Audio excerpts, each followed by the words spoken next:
Amnistia Internacional, quan va començar, es dedicava només a la defensa dels drets civils i polítics, en tant que des de fa uns anys també es dedica a la defensa dels drets econòmics, socials i culturals. Ha significat una ampliació important del que ha sigut el mandat, que avui dia es diu missió, d'Amnistia Internacional. Els primers anys, doncs, es treballava molt en contra de la pena de mort, intentant que s'hi sumessin el màxim de països a l'erradicació de la pena de mort. Es treballava molt i es segueix treballant moltíssim en contra de la tortura.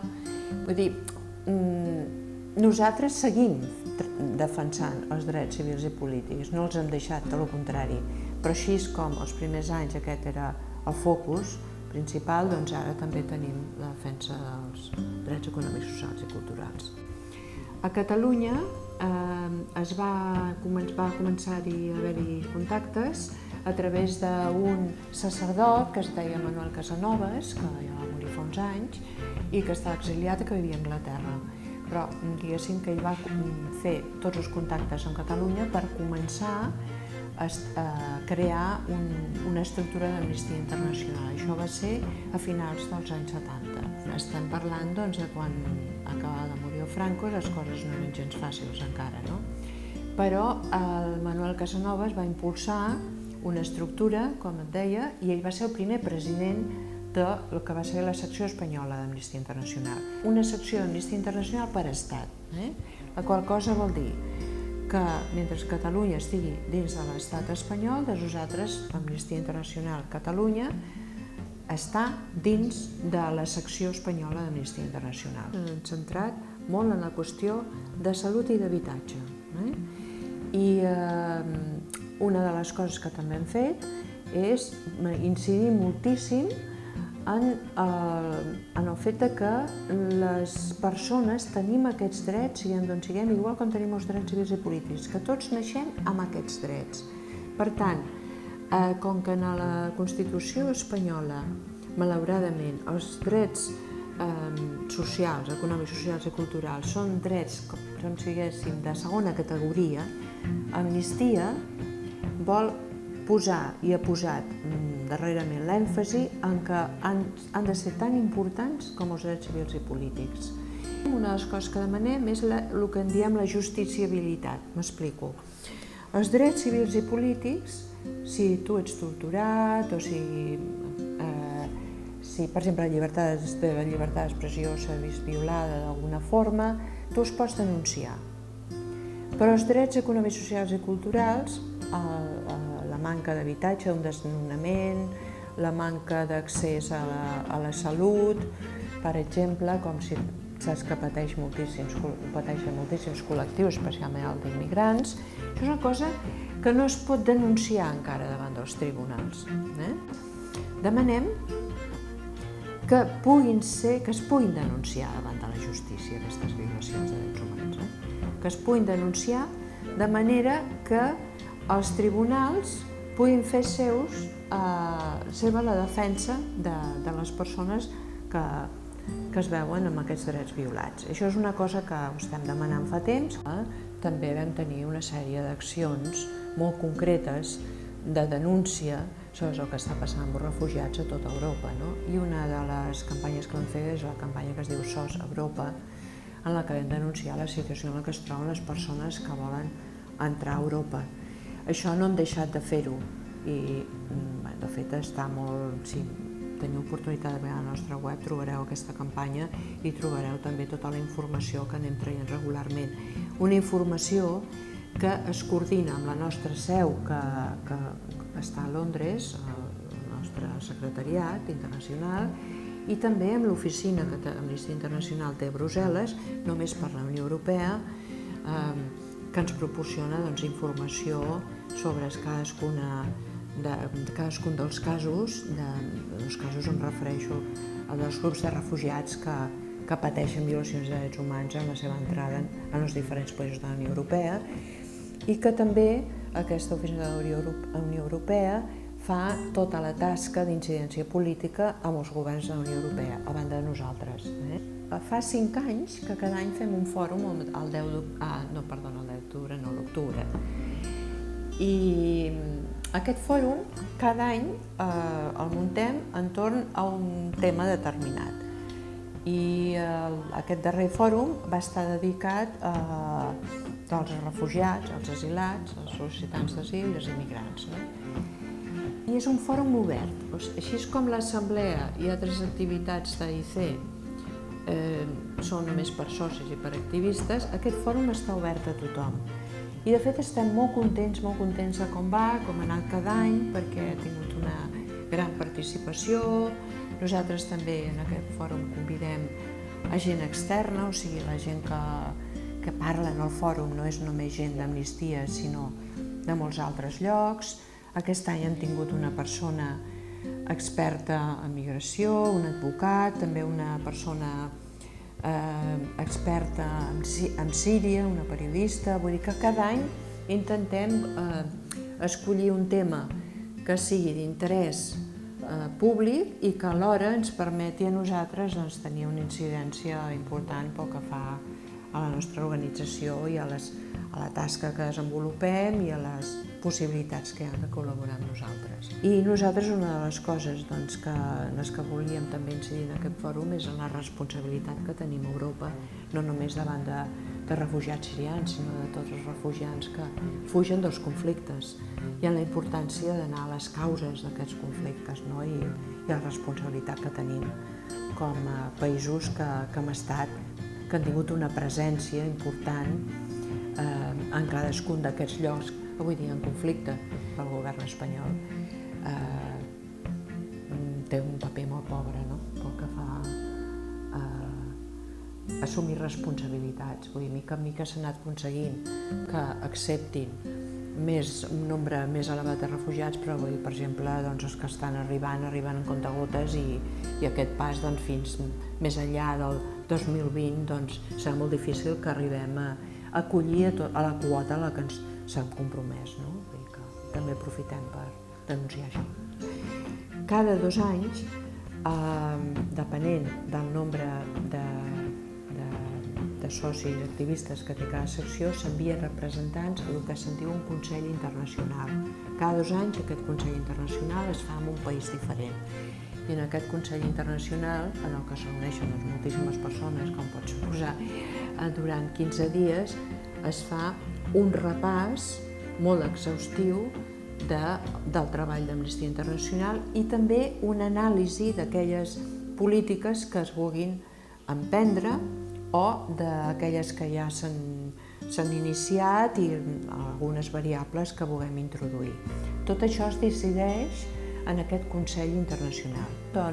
Un dels països i una de les jutgesses, la jutgessa Salvini d'Argentina, que s'ha pres molt d'interès en jutjar a persones que han estat implicades en violacions greus, violacions flagrants, violacions de drets humans durant el franquisme, en aquest cas, ha dut a terme, ha demanat l'extradició i ha iniciat una sèrie de judicis a l'Argentina. En aquests judicis hi han anat representants de la nostra seu de Londres i algunes persones també de la secció espanyola.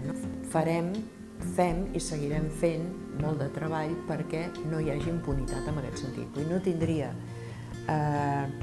lògic, no seria lògic que nosaltres que demanem que no hi hagi impunitat pels crims de guerra o pels crims de lesa humanitat, contra la humanitat, comesos en altres països, consentíssim la impunitat pels crims que es van cometre aquí durant el franquisme. Curiosament, Espanya, l'estat espanyol, va denunciar moltíssims casos de greus violacions de drets humans a l'Argentina i a molts països del Cono Sur, a l'Amèrica Llatina. I, en canvi, nosaltres no permetem que l'Argentina ara jutgi aquells casos de flagrants violacions comeses durant el franquisme. Vull dir que no deixa de ser molt contradictori i molt cínica la situació i, per tant, nosaltres farem tot el que puguem perquè es porti aquestes persones davant de la justícia. Els drets humans és una cosa que s'ha d'ensenyar des del principi, des de l'escola. Perquè hi hagi joves motivats hem de tenir una escola, uns mestres i uns pares motivats amb aquests temes. Llavors, com més aviat es comenci, més motivades seran les generacions que vagin creixent. Si el món pot canviar, no ho farà sol, necessitem totes aquestes signatures, tot aquest recolzament, tot aquest activisme de gent de tot el món. La tasca que fa Amnistia, malgrat es parla només o bàsicament, d'aquelles coses que són potser més doloroses, també dona moltes satisfaccions. A vegades ens diuen sempre Amnistia Internacional treballa d'una manera molt constant, sempre estareu allà, i nosaltres diem, sempre esteu presents, nosaltres diem una frase, m'agrada repetir, que no és una frase meva ni de ningú d'Amnistia, precisament, sinó d'un soci d'Amnistia, que era Yehudi Menuhin, famós violinista, que va morir també fa anys, i que fa molts anys, a la nostra seu de Londres, va dir una cosa que jo sempre he pensat que era molt impactant. Ell va dir: per mi el dia més meravellós serà el dia en què Amnistia Internacional tanqui les seves oficines, perquè ja no és necessària. Ja som 15.000 socis a Catalunya, que no és una xifra important, i 72.000 a tot l'estat espanyol. Llavors, com més siguem, més signatures tindrem, més possibilitats d'incidir en la denúncia de greus violacions dels drets humans, i potser arribarà el dia que, com deia Yehudi Menuhin, s'acabarà Amnistia. Tenim dues campanyes globals, que són globals a tota Amnistia, que s'acabaran el mes de març. El mes de març s'acaben, que són Stop Tortura i El meu cos, els meus drets.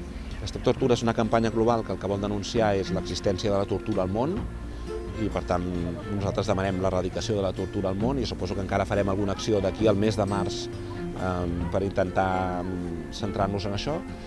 I després hi ha la campanya El meu cos, els meus drets, que el que vol fer és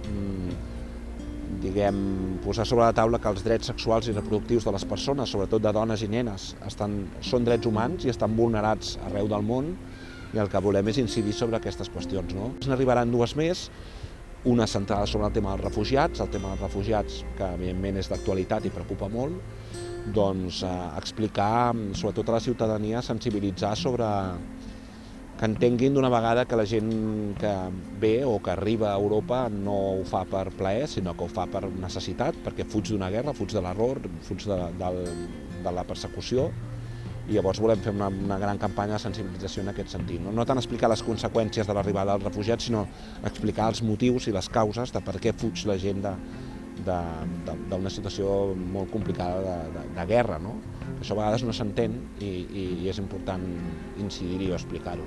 Un dels punts importants d'Amnistia Internacional és la qüestió del voluntariat. És a dir, és gent que dedica un dissabte al matí o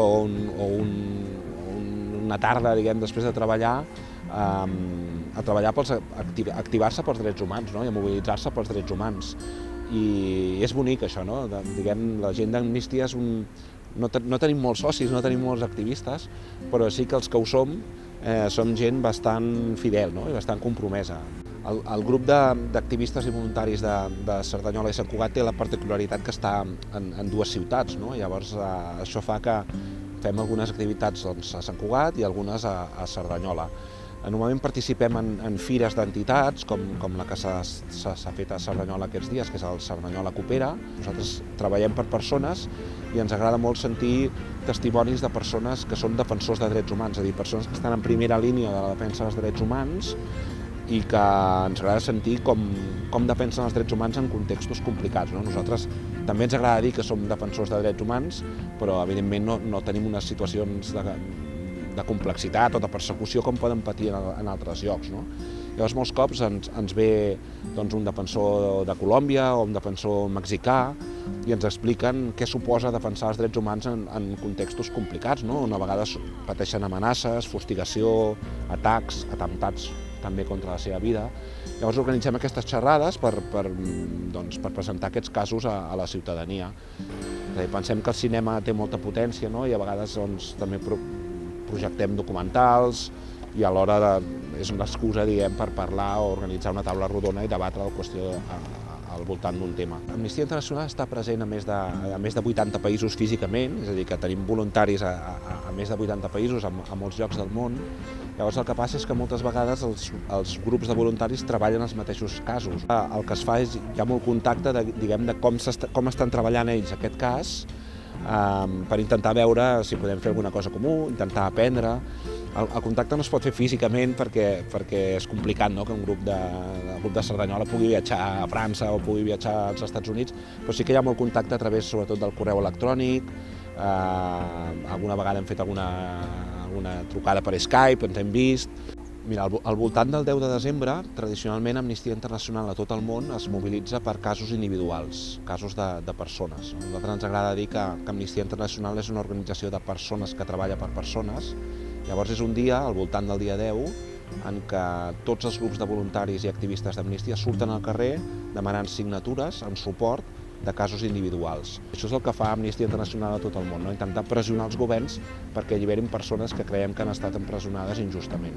Un dels punts importants d'Amnistia Internacional és la qüestió del voluntariat, no? És a dir, és gent que dedica un dissabte al matí o una tarda, diguem, després de treballar, a treballar a activar-se pels drets humans, no?, i a mobilitzar-se pels drets humans. I és bonic això, no? Diguem, la gent d'Amnistia no tenim molts socis, no tenim molts activistes, però sí que els que ho som gent bastant fidel, no?, i bastant compromesa.